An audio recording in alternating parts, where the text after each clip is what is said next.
함께 말씀 봅니다. 신약 성경 고린도전서 9장 13에서 18절까지의 말씀입니다. 고린도전서 9장 13절에서 18절까지의 말씀 제가 읽겠습니다. 성전에서 일하는 사람들이 성전에서 난 음식을 먹고 제단을 섬기는 사람들이 재물을 나누는 것을 여러분이 알지 못합니까? 이와 같이 주께서도 복음을 전하는 사람들에게 복음 전하는 일로 먹고 살라고 명하셨습니다. 그러나 나는 이런 권리를 일절 사용하지 않았습니다. 내가 이렇게 쓰는 것은 여러분이 내게 그렇게 해달라는 뜻이 아닙니다.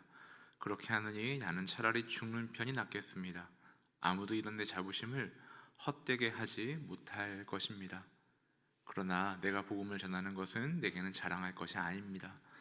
그것은 내가 꼭 해야 할 일이기 때문입니다. 내가 복음을 전하지 않는다면 내게 화가 미칠 것입니다. 그러나 내가 자원의 이 일을 행한다면 내게 상이 있을 것입니다. 그러나 내가 자원해서 하지 않는다 할지라도 내게는 직무로 맡겨진 일입니다. 그렇다면 어떻게 해야 내게 상이 있겠습니까? 그것은 내가 복음을 전할 때 값없이 전하고 전도자로서 내 권리를 다 사용하지 않는 것입니다. 아멘. 고린도전서 9장 처음부터 바울은 자신이 사도로서 권리를 가지고 있고 그 권리는 복음을 전하는 자로서 마땅히 그 복음을 듣는 이들에게 재정, 물질을 받아 그의 삶을 영위할 수 있다. 그 이야기를 하는 거죠. 그러나 바울은 나는 그렇게 하고 있지 않다라는 말을 오늘 본문에서 더 강조하고 있습니다. 13절에 보면 성전에서 일하는 사람들이 성전에서 나는 음식을 먹고 제단을 섬기는 사람들이 재물을 나누는 것을 여러분이 알지 못합니까? 라고 이야기해요. 성전에서 일하는 사람들이라 하면 구약으로 따지면 레위인들일 테고 제단을 섬기는 사람들이라고 하면 제사장들이겠죠. 민수기 28장에 보면 제사장들 그리고 레위인들은 땅을 기업으로 받지 못했기 때문에 마땅히 이스라엘 백성들에게 그들의 소출의 일부로 그 11조를 받아 또 재정을 받아서 그들의 삶을 영위할 수 있다. 그것이 그들의 권리다라고 이야기해요. 그러니까 말씀 전하는 자들 성전에서 그리고 오늘날로 따지면 교회에서 말씀 전하는 자들이 마땅히 그 삶의 필요를 교회 공동체를 통해 얻을 수 있다. 그것이 마땅하지 않냐라고 구약의 이야기를 통해 증명하고 있는 거고요. 14절에 보면 이와 같이 주께서도 복음 전하는 사람들에게 복음 전하는 일로 먹고 살라고 명하셨습니다 라고 해요. 예수님께서는 무엇이라고 하셨냐 하면 누가복음 10장에 보면 7절과 8절 말씀에 그 집에 유하며 주는 것을 먹고 마시라. 일꾼이 그 삭슬 받는 것이 마땅하니라. 이 집에서 저 집으로 옮기지 말라. 어느 동네에 들어가든지 너희를 영접하거든 너희 앞에 차려놓는 것을 먹고 라고 이야기해요. 이 본문은 예수님께서 70인을 2명씩 짝을 지어서 전도대로 파송하시면서 어떻게 복음을 전해라 라고 일러주시는 장면이죠. 그런데 예수님께서는 그 제자들을 보내시면서 복음을 전하는 집에 유하며 주는 것을 먹고 마시라 라고 이야기해요. 일꾼이 그 삭슬 받는 것이 마땅하다. 말씀을 전하는 것이 너희의 일이며 그 일을 할 때 너희가 그것을 통해 너희의 필요를 얻는 것이 마땅하다라고 예수님도 말씀하셨다라고 바울은 이스라엘 백성들, 유대인들에게 그들의 기억을 상기시키고 있는 거죠. 그리고 그 당시 고린도 교인들 역시 그 이야기를 듣고 있는 거예요. 그런데 13절에서 이 구약과 신약의 구약의 율법과 예수님의 말씀을 인용하면서 그 13절 초반에 이렇게 이야기하죠. 마지막에 여러분이 알지 못합니까? 라고 이야기를 해요. 우리가 이미 알다시피 고린도 교회는 지식의 은사를 가진 것에 대해서 굉장히 중요하게 여겼고 그리고 말씀을 전하는 이들이 언변과 지식에 뛰어난 것에 방점을 짓고 있는 사람들이었죠. 그러니까 그렇게 지식을 너희가 사랑한다고 하는데 사도가 나 같은 사도가 바울이죠. 바울 같은 사도가 말씀을 전하는 것으로 그 필요를 얻는 것이 무슨 잘못이냐, 이게 구약에도 있고 예수님도 말씀하시지 않았냐라고 이야기하면서 너희가 알지 못합니까? 당신들이 알지 못합니까? 라고 그들이 피할 수 없는, 답변을 피할 수 없는 질문을 지금 던지고 있는 거죠. 그러면서 마땅히, 당연히 복음을 전하는 자는 그 권리를 행사할 수 있다라고 시작하는 거예요, 이야기를. 그러면서 15절에서는 내용이 반전되는 것을 볼 수 있습니다. 그러나 나는 이런 권리를 일절 사용하지 않았습니다. 내가 이렇게 쓰는 것은 여러분이 내게 그렇게 해달라는 뜻이 아닙니다. 그렇게 하느니 나는 차라리 죽는 편이 낫겠습니다. 아무도 이런 내 자부심을 헛되게 하지 못할 것입니다. 난 이러한 권리를 일절 사용하지 않았습니다. 전혀 난 이런 권리를 쓰지 않았다. 난 고린도에서 복음을 전하고 여러분에게 복음을 증언할 때 나는 내가 마땅히 누려야 할 복음을 전하는 자로서 그 필요를 공동체에서 얻는 그 마땅한 바를 나는 전혀 주장하고 사용하지 않았다라고 이야기하는 거예요. 그러면서 이렇게까지 강조하죠. 그렇게 하느니 나는 차라리 죽는 편이 낫겠습니다. 죽는 게 낫겠다라고 말하는 건 그가 이야기할 수 있는 가장 강한 표현인 거죠. 왜 이렇게까지 강하게 표현을 하냐 하면 내가 이렇게 쓰는 것은 여러분이 내게 그렇게 해달라는 뜻이 아닙니다 라고 말하는 것에서도 볼 수 있지만 그 당시 고린도 교회에서 그 바울을 공격하던 사람들은 바울이 우리에게 돈을 뜯어가기 위해, 자신의 필요를 채우기 위해 우리에게 이렇게 복음을 전하고 복음을 무기 삼아 자기의 이익을 추구하는 것이다 라고 공격하는 사람들이 있었던 거예요. 그리고 당시에 실제로 소피아 철학을 전하는 사람들이나 그 당시 이제 언변가들이 자신의 이익을 위해 사람들 앞에서 유창하게 대중연설을 하고 그 대중연설의 대가로 많은 돈을 요구했었던 거죠. 그래서 사람들이 그런 대상에 대한 동경과 함께 또 양가적 감정이겠지만 반대로 그런 이들을 의심하고 그들의 순수함과 권위를 인정하지 않는 그런 분위기 역시도 당시의 고린도 지역에 팽배했던 거예요. 바울은 그 상황을 보고 내가 저렇게 복음을 전하면 안 되겠다라고 생각한 거죠. 그리고 나는 사도로서 마땅히 내가 누릴 권리가 있지만 난 그걸 사용하지 않겠다라고 이야기하는 거예요. 그럼 여기서 바울이 그렇게 하느니 나는 차라리 죽는 편이 낫겠습니다. 아무도 이런 내 자부심을 헛되게 하지 못할 것입니다 라고 말을 하는 그러니까 즉 내가 돈을 받으면서 복음을 전한다면 난 차라리 죽겠다. 나는 누구도 내가 돈을 받지 않고 일한다는 것에 대한 그 자부심을 헛되게 하지 못하겠다. 그러니까 자기의 사역 전체를 놓고 바울은 돈을 받지 않겠다라고 말하는 걸까요? 그건 아닌 것 같아요. 신약 성경 빌립보서 4장 15절과 16절에 보면 빌립보 사람들아 너희도 알거니와 복음의 시초에 내가 마게도냐를 떠날 때에 주고받는 내 일에 참여한 교회가 너희 외에 아무도 없었느니라. 데살로니가에 있을 때에도 너희가 한 번뿐 아니라 두 번이나 나의 쓸 것을 보내었도다.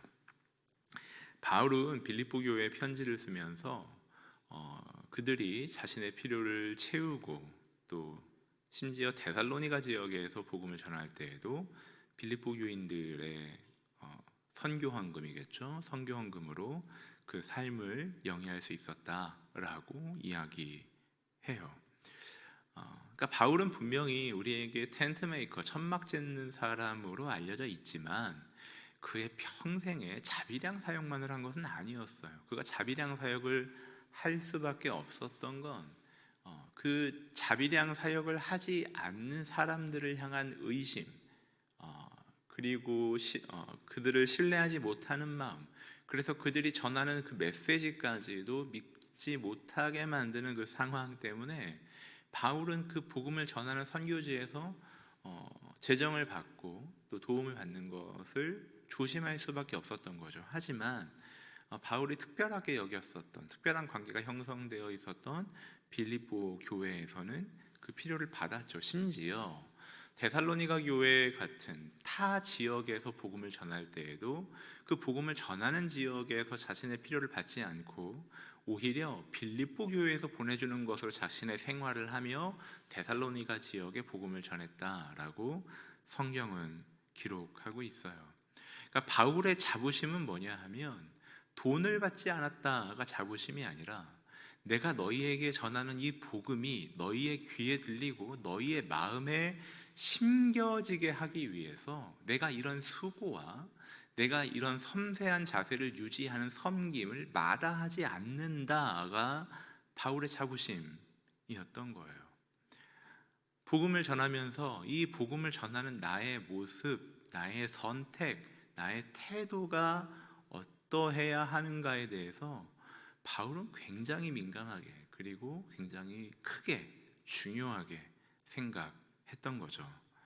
그러니까 비단 오늘날 저 같은 목사뿐만이 아니라 우리 모두가 세상에 보내어진 복음 전도자의 삶을 살아가면서 우리는 내가 복음을 전하면서 내가 그 복음을 전하는 자로서 갖는 나의 선택, 나의 태도, 나의 언어, 나의 습관 이런 것들 때문에 내가 전하는 복음이 신뢰를 잃고 있지는 않은가 생각해 봐야 하는 거겠죠.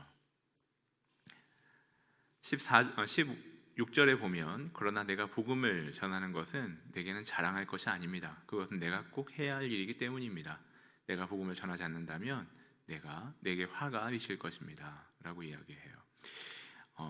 특별히 바울은 그 자신의 편지를 쓰면서 여러 군데에서 그 자랑이라는 표현을 써요. 이 자랑을 많은 경우에 복음과 대비된 은혜와 대비된 그런 내용으로 쓰죠.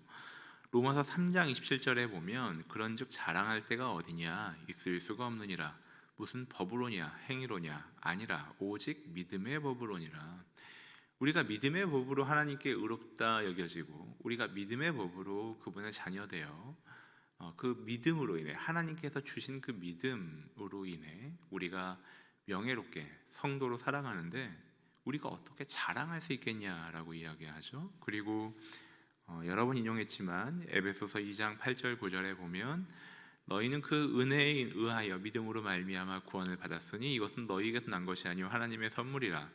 행위에서 난 것이 아니니 이는 누구든지 자랑하지 못하게 함이라 라고 이야기해요. 우리가 은혜로 인해 받은 구원을 자랑할 수 없다. 우리가 구원받은 자로서 누리고 있는 이 영광과 또 하나님께서 우리를 구원하셔서 우리에게 보게 하신 비밀을 알고 있다는 것을 우리는 자랑할 수 없다라고 이야기해요. 그러니까 바울은 우리가 늘 살아야 하는 그 복음의 본질 그리고 우리가 전하는 그 복음의 힘을 이야기할 때 그것은 우리에게 자랑이 아니다라고 이야기하는 거죠. 그러니까 내가 너희에게 이렇게 제정을 받지 않고 내가 마땅히 누려야 할 권리를 너희에게 이 복음이 들려지게 하기 위해 포기하고 있지만 이런 나의 선택이 내게 자랑이 될 수 없다라고 이야기하는 거예요. 왜냐하면 내가 그것을 은혜로 받았기 때문이다 라고 말하는 거죠. 17절에 보면 그러나 내가 자원의 일을 행한다면 내게 상이 있을 것입니다. 그러니까 내가 스스로 선택해서 이 복음 전하는 일을 하고 있다면 내가 상을 받을지도 모르겠다. 그러나 내가 자원해서 하지 않는다 할지라도 내게는 직무로 맡겨진 일입니다 라고 해요.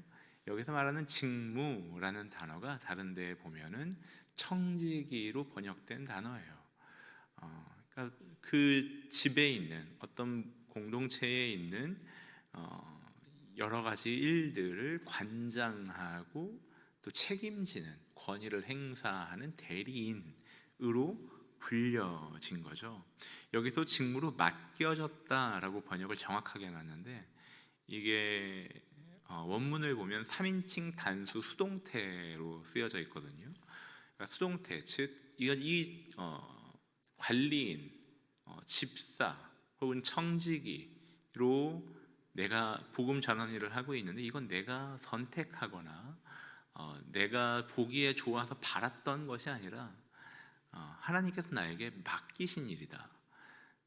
그 복음의 주인이시고 그 복음 본질이시며 그 복음을 전하는 자들을 선택하시는 유일한 결정권자인 하나님께서 나에게 이 복음을 주시고 이 복음을 전하라고 하셨는데, 내가 이 복음을 전한다고 해서 내가 그분의 것을 그분의 뜻대로 심부름한다고 해서 나에게 무슨 자랑이 있으며 나에게 무슨 권리가 있겠냐라고 말하는 거죠.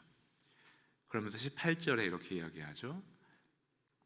그렇다면 어떻게 해야 내게 상이 있겠습니까? 그것은 내가 복음을 전할 때 값없이 전하고 전도자로서 내 권리를 다 사용하지 않는 것입니다. 그럼 무엇이 나에게 그 상, 여기서 말하는 상이라는 것은 대가라는 뜻인데, 나에겐 그러면 이 복음을 전하는 것으로 어떤 대가가 있겠냐? 그 대가는 내가 복음을 전할 때 값없이 전하고 전도자로서 내 권리를 다 사용하지 않는 것입니다. 내 권리를 사용하지 않는 것이 대가다라고 이야기해요. 그럼 정확히 그가 말한 대가는 무엇이었을까요?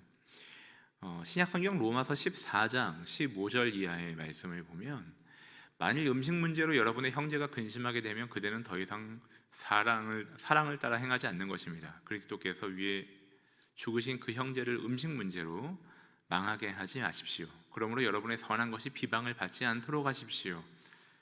하나님의 나라는 먹고 마시는 것이 아니라 성령 안에서 의와 평강과 기쁨입니다. 그리스도를 이렇게 섬기는 사람은 하나님을 기쁘시게 하고 사람에게도 인정을 받습니다. 그러므로 화평을 이루고 서로 세워주는 일에 힘씁시다 라고 이야기해요. 바울은 로마서에서 하나님의 나라를 이야기하고 하나님을 기쁘시게 하는 것에 대해 이야기해요. 그러니까 바울이 자신의 권리를 다 사용하지 않아서 누리는 상은 뭐냐 하면, 그 상으로 하나님의 나라가 세워지고 하나님이 기쁘시게 된다. 그리고 마지막에 보면 화평을 이루고 서로 세워주는 일에 힘씁시다라고 하는데, 여기서 서로 세워주는 일, 이게 개역개정 성경에 보면 덕을 세운다라고 돼 있어요. 그러니까 우리가 교회에서 흔히 덕스럽다, 덕을 세운다라고 할 때 그 말의 뜻은 뭐냐 하면, 그 어떤 모습, 행위 이런 것들을 통해 함께하는 지체들의 마음이, 삶이, 가치가, 믿음이 세워지고 있는가를 의미하는 거예요. 그러니까 바울의 상은 내가 권리를 주장하지 않아서 하나님의 나라가 더 든든히 세워져 가고, 하나님이 그 일을 기뻐하시며, 내가 그렇게 오해받을 만한 행동을 하지 않으므로 사람들에게 복음이 더 증거되어 사람들 마음에 복음이 심겨지고 그들에게 덕이 세워지는, 즉 사람들의 삶이, 믿음이, 그 내면이 든든하게 세워지는 일이 있다라고 이야기하면서 그것이 바울의 상이다, 나 자신의 상이다 라고 이야기해요. 복음을 전하는 자의 상급은 하나님의 나라가 세워지는 거죠. 복음을 전하는 우리의 상급은, 우리의 대가는 하나님이 우리의 삶을 기뻐하시는 거죠. 복음을 전하는 우리의 상급은 우리 때문에 누군가 하나님의 영광으로, 그 구원으로 돌아오는 거죠. 그것이 우리의 상급이죠. 우리가 앞에서 계속 보고 있지만 바울은 고린도 교회에 편지를 쓰면서 음식 때문에 문제가 되지 않도록 너희의 자유를 연약한 자들을 위해 제한해라. 자유를 마음껏 사용하지 말라고 이야기해요. 오늘 본문에 보면 사도로서 마땅히 누려야 하는 그 권리를 마음껏 사용하지 말라고 해요. 왜 그럴까요? 바울은 우리가 그리스도 안에서 함께 더불어 서로를 세워주며 서로의 필요를 채우며 함께 하나님 앞에 걸어가는 존재들인 것을 기억했던 거예요. 그러니까 내가 전하는 복음이 아무리 가치가 있고 분명하고 아름답고 힘이 있다 할지라도 그 복음이 전해지는 맥락, 그 복음을 전하는 나의 모습, 나의 태도, 나의 언어 습관, 이 모든 것들이 사람들이 보기에 덕스럽지 않다면 이 복음이 전해지지 않는다라는 걸 항상 경계하고 있었던 거예요. 즉 바울은 이 복음을 전하면서 공동체성을 기억하고 있었어요. 내가 전하는 복음, 내가 복음을 전한다는 것은 내가 하나님의 진리를, 하나님의 말씀을 전했기 때문에 나의 책임을 다했다가 아니라 그 복음을 전한다는 것은 결과적으로 그 복음을 듣는 이가 이 복음으로 세워지도록 하는 것이다 라고 말하는 거예요. 우리가 전하는 복음이 우리에게서 분리될 수가 없어요. 우리가 전하는 복음의 내용이 우리의 삶의 모습과 완전하게 분리되어서 따로 서 있지 않아요. 복음은 우리의 삶을 통해, 복음은 우리의 인격을 통해 전달되고 있는 거예요. 목사를 비롯한 말씀을 가르치는 자에게 성도 여러분들이 거룩을 요구하시고 또 다를 것을 요구하시는 이유는 무엇인가요? 그 복음을 맡은 자다운, 그 복음을 연구하고 씨름하는 자다운 모습을 보여 그 복음이 어떠한 힘을 가지고 있는지 말씀을 전하는 자가 스스로 먼저 보여주기를, 증명하기를 원하시는 것 아닌가요? 그렇다면 우리가 복음을 전하면서, 그리고 복음으로 살면서, 교회에서, 직장에서, 가정에서 우리가 지켜야 하는 하나의 가치, 그건 바로 공동체성인 거예요. 예수님께서 마태복음 6장에서 제자들에게 기도를 가르치시면서 우리가 주기도문, 주님이 가르쳐 주신 기도로 알고 있는 그 주기도문에서 이렇게 말씀하세요. 오늘 우리에게 일용할 양식을 주시옵고 우리가 우리에게 죄 지은 자를 사하여 준 것 같이 우리 죄를 사하여 주시옵고 우리를 시험에 들게 하지 마시고 다만 악에서 구하시옵소서.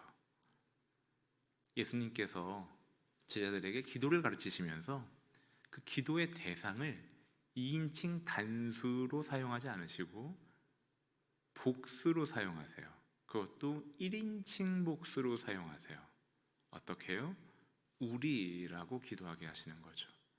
오늘 우리에게 일용할 양식을 주시옵고 우리가 우리에게 죄 지은 자를 사하여 준 것 같이 우리 죄를 사하여 주시옵고 우리를 시험에 들게 하지 마시옵고 다만 악에서 구하시옵소서. 예수님도 제자들에게 신앙의 가장 근간인 기도를 가르치시면서 공동체성을 말씀하세요. 오늘 우리가 기도하는 건 나의 필요가 아니에요. 우리의 필요를 구하는 거예요. 오늘 우리에게 일용할 양식을 주시옵고 그리고 우리가 나 자신의 어두움과 나 자신의 죄로 인해 고통하며 번민할 때가 많지만 또 반대로 타인의 죄가 드러났을 때, 타인의 연약함이 드러났을 때 안타깝고 부끄러운 이야기지만 저를 포함한 많은 사람들이 나 자신의 죄를 보며 애통하는 것과는 다르게 쉽게 판단하고 정죄하고 나무라는 현실을 봐요. 그런데 예수님은 기도를 이렇게 가르치시죠. 우리가 우리에게 죄 지은 자를 사하여 준 것 같이 우리 죄를 사하여 주시옵고 공동체 안에 약하고 악하고 어리석은 모습이 드러났을 때 이렇게 기도하라는 거예요. 우리의 죄를 사하여 주십시오.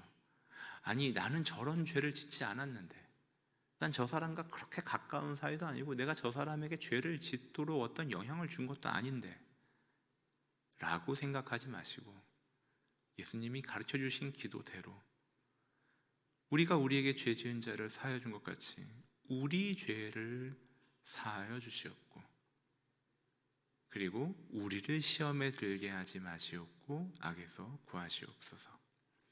이 한날의 도움을 구할 때 나와 나의 자녀, 나의 가정을 위해서 기도할 뿐 아니라 우리로 묶여 있는 공동체, 이 교회, 그리고 오늘 우리가 만나는 우리의 관계들 속에 하나님, 우리를 지켜주십시오. 내 옆에 있는 이들이 든든히 세워지게 하시고 그래서 내가 무엇인가 나의 권리나 내가 행할 수 있는 것들을 제한받는다 할지라도 우리가 살아나고 우리가 세워지는 그 과정을 지날 수 있다면, 나는 나의 자유를, 나의 권리를 내가 제한하더라도 그 공동체를 위해, 함께 세워져 가기 위해, 그 안에 복음을 전하기 위해 나는 오직 하나님의 나라와 하나님의 백성들이 세워져 가는 것을 나의 상급으로, 나의 대가로 여기겠습니다 라고 말한다면, 오늘 우리는 바울이 보여준, 그리고 성경이 우리에게 이야기하고 있는 그 복음의 가치를 잘 살아가는 것이 아닐까 생각합니다. 이 명예와 이 비밀이 저를 포함한 우리 모든 성도님들에게 담겨지는 이 한날 되시기를 주님의 이름으로 축복합니다. 함께 기도하실까요? 먼저 기도하실 때는 하나님, 내가 나에게 자유가 있고 나에게 권리가 있지만 내가 나의 자유를 주장하고 나의 권리를 주장하느라 혹시 공동체에서 나로 인해 어려움을 겪고 있는 지체들이 없는지 민감하게 돌아보게 해주십시오.